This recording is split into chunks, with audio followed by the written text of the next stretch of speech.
That tiny almond-shaped part of the human brain acts as a primary alarm system, but when it triggers a split-second hesitation during a professional cricket match, it reveals a much deeper story about how our environment shapes our physical capabilities.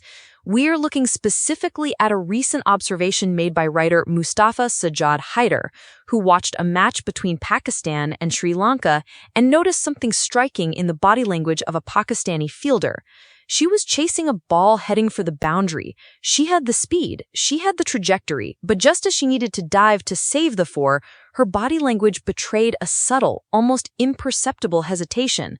That microsecond of internal conflict allowed the ball to win, and it raises a profound question about how fear and social conditioning can literally manifest as a physical barrier in the human mind. It is a fascinating observation because it connects high-stakes athletics to the fundamental neuroscience of the fight-or-flight response. When we talk about that moment of hesitation, we are talking about what neuroscientists often call an amygdala hijack.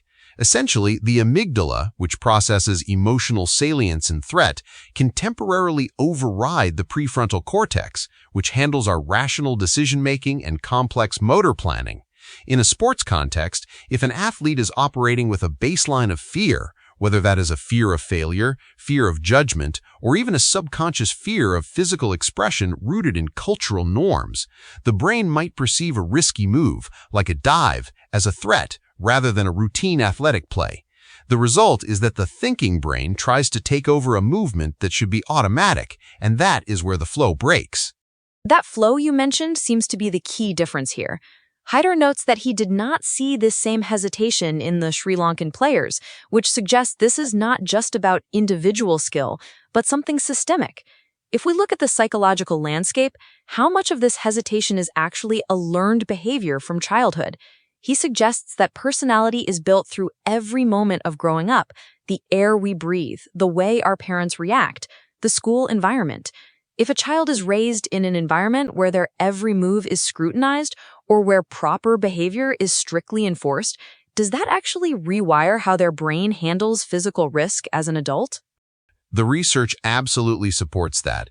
A study published in the journal Cerebral Cortex recently found that the specific resources and environment available during childhood directly impact the cognitive mechanisms we use to evaluate risk as adults.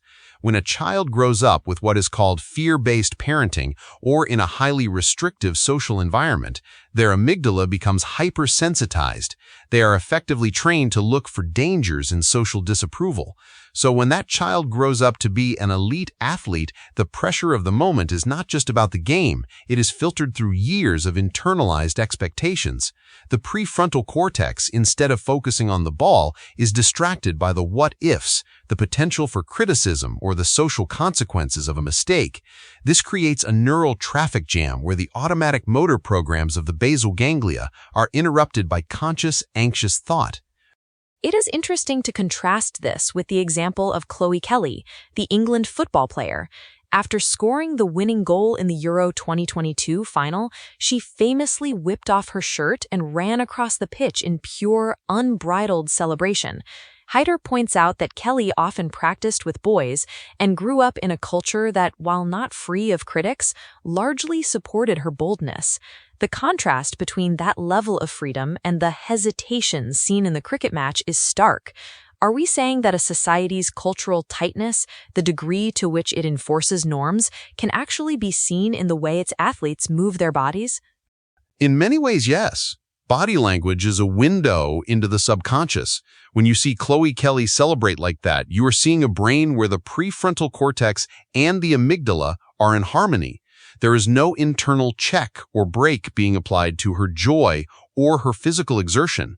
In contrast, for women in more restrictive societies, there is often a double burden. A study on Pakistani female athletes found that societal limitations, religious interpretations, and male attitudes are the strongest barriers they face. These are not just external obstacles like a lack of funding. They become internal psychological barriers. If a woman is subconsciously worried about how her physical exertion or her jumping might be perceived through a lens of decency or cultural modesty, that creates a literal neurological hesitation. The brain is trying to solve two problems at once. How do I catch this ball? And how do I remain within my social boundaries? You cannot do both at peak performance. It feels like a massive disadvantage on the international stage.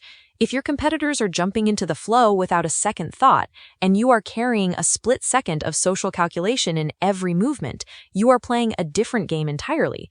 But Haider goes beyond sports. He argues that this hesitation and fear are holding back not just women, but the country's economy and its overall progress.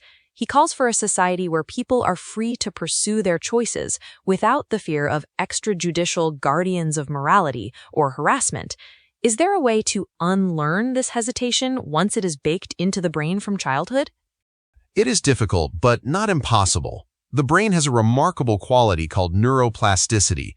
For athletes, this often involves pressure training, repeatedly exposing the brain to high-stress scenarios until the prefrontal cortex learns to stay online and the amygdala stops overreacting.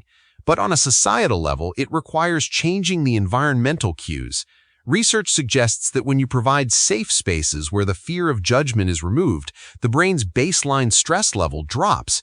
This is why Kelly practicing with boys was so crucial. It likely normalized high-intensity, unself-conscious physical competition for her. To fix this at a national level, you have to address the root: parenting, schooling, and the public square.